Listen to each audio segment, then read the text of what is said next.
One thing I've realized after living with Parkinson's for over 15 years is this. Sometimes it's not the big dramatic things that make Parkinson's harder. Sometimes it's the little things that we do in the first hour of the day. The habits, the routines, the things that feel normal, the things that nobody really warns you about. And the frustrating part is some of them actually feel like you're doing the right thing. But over time, they can quietly make your mornings harder, your symptoms feel worse, and your whole day start off behind before you've even had breakfast. Today, I want to share 5 morning routine mistakes that can quietly slow you down if you're living with Parkinson's. Some of them are obvious, some of them are sneaky, and the last one is the one that caught me off guard the most because it doesn't even look like a mistake when you're doing it. So stay tuned for that one. Welcome to Living with Parkinson's. The good, the bad, and the reality. Real talk, real life, real community with Bryce Perry. Let's begin. Hey everyone, welcome back to the broadcast. If you're new here, my name is Bryce. And on this channel, we talk about the real side of Parkinson's, the practical stuff, the frustrating stuff, and the stuff that no one puts out in the brochures. And today we're talking about mornings because let's be honest, with Parkinson's, sometimes the mornings feel less like a fresh start and more like your body forgot to punch in for work. And stick around because Carmen is actually here today too. And before we get to the final mistake, she's got a little something to say to the care partners out there. So let's just jump right into this episode. I'm excited.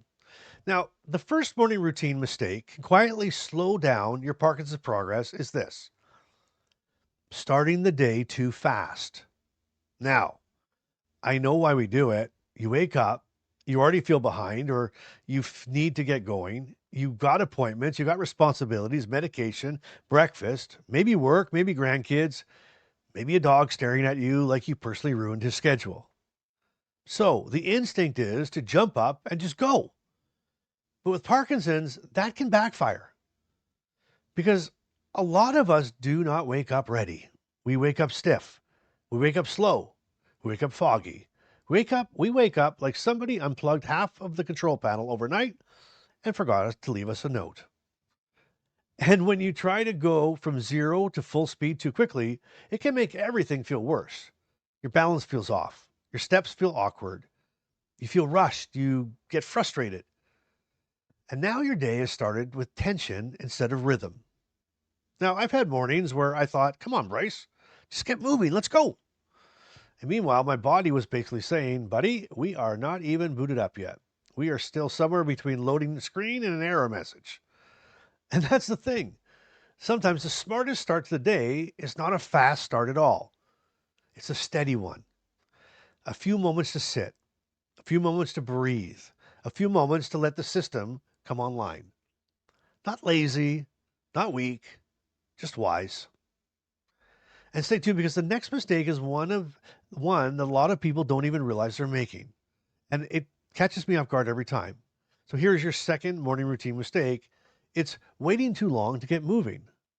What? Now that sounds like I'm contradicting myself, right? First I say don't start too fast, and now I'm saying don't wait too long. Well, with Parkinson's, the disease where your body says, please don't rush me, and then 5 minutes later says, why are we still sitting here? Right? But this one matters. Because while you don't want to launch yourself out of bed like you're late for a flight, you also don't want to stay still for too long. Parkinson's loves stillness. It loves when joints stay stiff. It loves when muscles stay quiet. And it loves when the body decides, you know what? Maybe today we'll just marinate. That's when stiffness can build. That's when walking feels harder. And that's when your posture gets tighter. That's when the day starts with a layer of cement on top of everything. Even a small bit of movement in the morning can help. Stretch your arms. Stand up and walk around the kitchen, or march a little while the kettle boils. Walk to the window, walk to the mailbox. Do a lap around the house if that's what works. It doesn't have to look impressive, but it has to happen. Now, you don't need to emerge from your bedroom like Rocky running up the steps in Philadelphia. Sometimes a slow shuffle to the kitchen is a victory lap.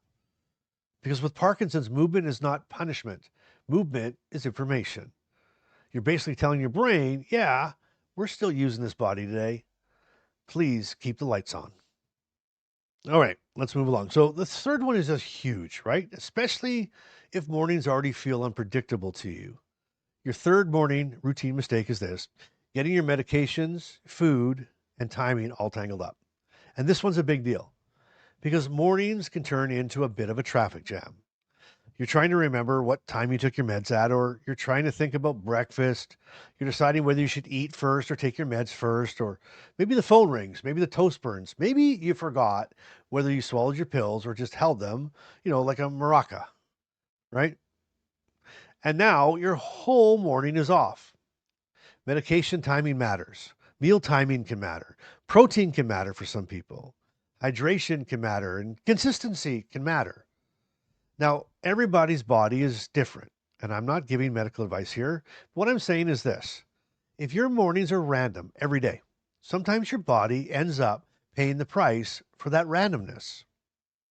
And then we blame Parkinson's for being difficult, when really part of the problem is that the morning had all the organization of a yard sale in a windstorm. That's why routines matter. Not because routines are exciting. They're really not. They're not at all. Nobody wakes up saying, I hope today feels beautifully structured. At least I hope you don't. How about this? How about this? No structure for me, right? In the comments. But structure helps reduce friction.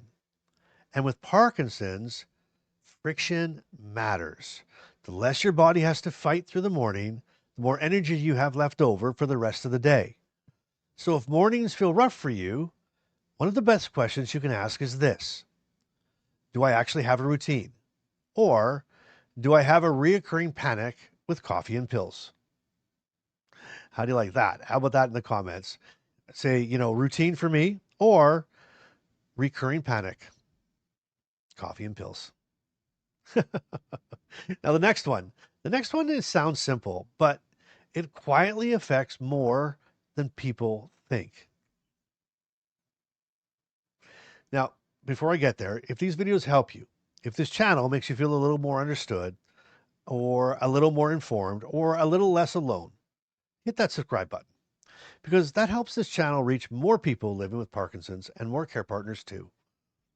And if you've noticed any of your own morning routine mistakes, drop them in the comments. What's the one thing in your morning that can throw your whole day off? I read every single comment, I really do. And honestly, some of the best future episode ideas come right from you. Okay, let's keep going, because this next one, it may sound tiny, but it's not tiny. The fourth morning routine mistake is this: not hydrating early enough. Now I know that sounds so simple, almost annoyingly simple. Like one of those tips where somebody says, have you tried drinking water? And you want to throw a pillow at them. But it matters, because hydration can quietly make a lot of things worse. Fatigue, dizziness, brain fog, headaches, low energy. The overall feeling of, why does my body feel like it slept in a sandbox? And in the morning, after a whole night without drinking anything, your body may already be playing catch up. Now add Parkinson's into the mix, maybe poor sleep, maybe meds, maybe constipation issues, maybe you just don't feel like drinking much first thing. And the next thing you know, you're 2 or 3 hours into your day running on fumes and wondering why everything feels harder. And here's the funny part.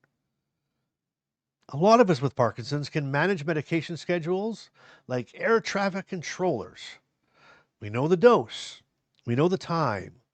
We know the backup dose. We know the backup dose. But drinking a glass of water, apparently that's where the system falls apart. That's where the wheels come off the shopping cart. It's funny, but it's true. And sometimes the body isn't asking for a miracle. Sometimes it's just asking not to be turned into a raisin before 10 a.m. So, no, water doesn't solve everything. But if your mornings feel sluggish, heavy, or fuzzy, it's worth asking whether hydration is part of the big picture. And stay with me now, because this last one, it's still coming. And honestly, it's the one that surprised me the most because I didn't even realize I was doing it. But before we get to that, it's now time for Carmen's Care Partner Corner. And guess what? Today, Carmen is actually here. So, without further ado, Carmen. Hi, everybody. I'm back. It's always nice to see you guys, and I wish I could do this a little more often, but here I am today to touch on this topic. So, one thing I've really noticed as a care partner is that the mornings often sets the tone for the whole day. If the morning starts in a rush, or Bryce doesn't sleep well, or meals and medication get a little off, you can often feel the effects ripple through the rest of the day.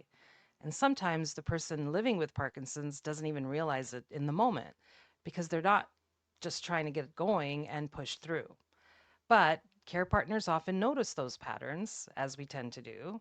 We notice when the morning starts too fast. We notice when there hasn't been enough water. We notice when breakfast got delayed. We notice when the body seems stiffer than usual or the mood feels a little bit off. And I think one of the most important things for care partners is learning that helping with the morning routine, it's not about controlling someone. It's about supporting the flow of the day.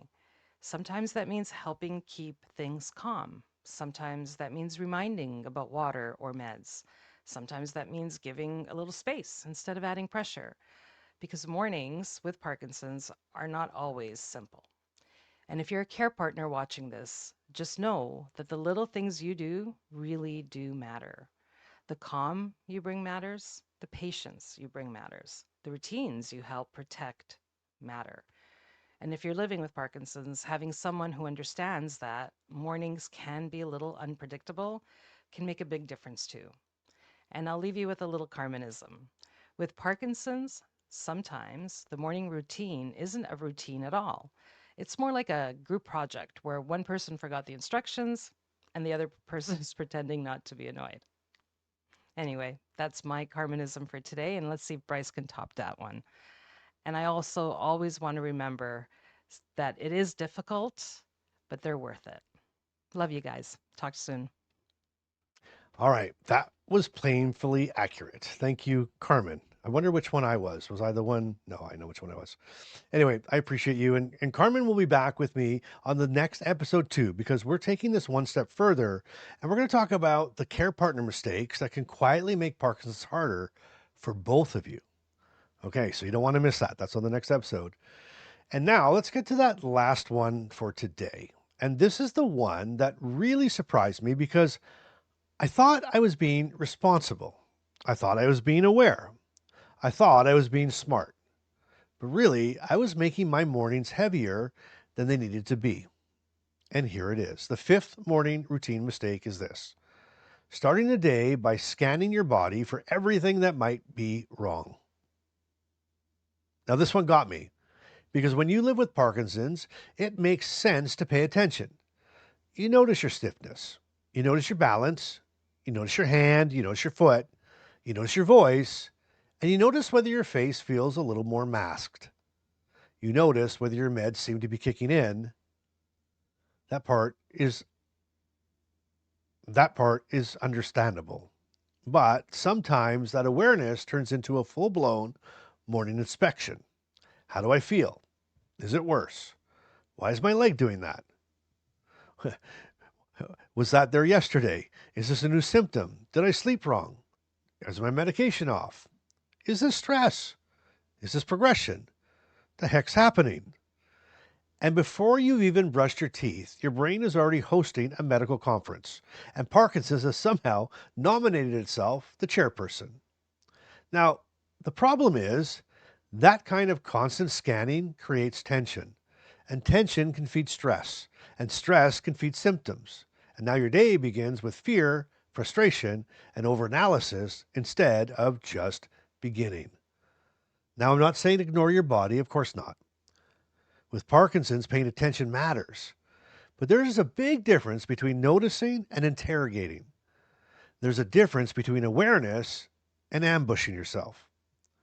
Some mornings, the healthiest thing you can do is just say, okay, this is how I feel right now. Let's start the day anyway. Not every twitch needs to have a committee meeting. Not every stiff step needs a detective. Not every weird moment means something terrible is unfolding. Sometimes it's just Parkinson's being Parkinson's. And sometimes the best thing you can do is stop giving it the microphone before breakfast and letting it host the whole morning show. Now, that one surprised me because I thought I was helping myself. But really, I was making the morning feel heavier before the day even had a chance to start. So, when you really step back and you look at it, these morning mistakes can quietly pile up. Starting too fast, waiting too long to move, letting meds and meals get messy, not hydrating early enough, and mentally putting your whole body under investigation before the day begins. Now, none of these things mean you're failing, not at all. None of these mean you're doing Parkinson's wrong. They just mean that sometimes the routine around the disease can make the disease feel harder. But here's the good news. Routines can be adjusted. Not perfectly, not all at once, but little by little. Because with Parkinson's, sometimes it's not about building the perfect morning. It's about building a morning that stops working against you. Not some flawless sunrise routine with lemon water, yoga, gratitude, and a violin playing softly in the background. Just a morning that gives you half a chance. And now, if you stayed with me to this end, here is your Bryce-ism of the episode. With Parkinson's, a bad morning doesn't always ruin the day, but it sure knows how to audition for it. Well, there you go. And you know what? If this episode connected with you, helped you, or made you think of somebody else living with Parkinson's, then share it with them. And in the comments, I want you to tell me this. What is the one part of your morning that gives you the most trouble right now? I'd really, really love to know. Thanks for being here. Thanks for spending this time with me. And if you're not in the club, where are you? What is going on? The first wave opens this week. It's so exciting. April the 15th, the first wave, it's the club. And if you're saying, what's the club? Well, check out the link in the description below. If you're wondering, am I in the first wave? What wave am I in? There'll be a link in the description below as well. I'm so excited for you. I'm so excited for us. I'm so excited for the Parkinson's community. And guess what? This is a global community available to every country in the world. And the app is translated into 30 different languages. So you're invited. Come on in. Let's do this. There you are. Well, until next time. I want you to keep showing up. I want you to keep being real. And I want you to do life. And I want you to do it today. I love you. I really do. And I'll see you on the next episode with Carmen, because we're going to talk about care partner mistakes. See you later. Parkinson's may be part of your life, but it doesn't get to define it. Thanks for listening to Living with Parkinson's. The good, the bad, and the reality. If this episode moved you, helped you, or reminded you you're not alone, share it with someone who needs to hear it. Want to go deeper? The Inner Circle is waiting. Monthly Zoom calls, 24/7 community, and a direct line to Bryce. You'll find the link in the show notes. Until next time, keep showing up and keep doing life today.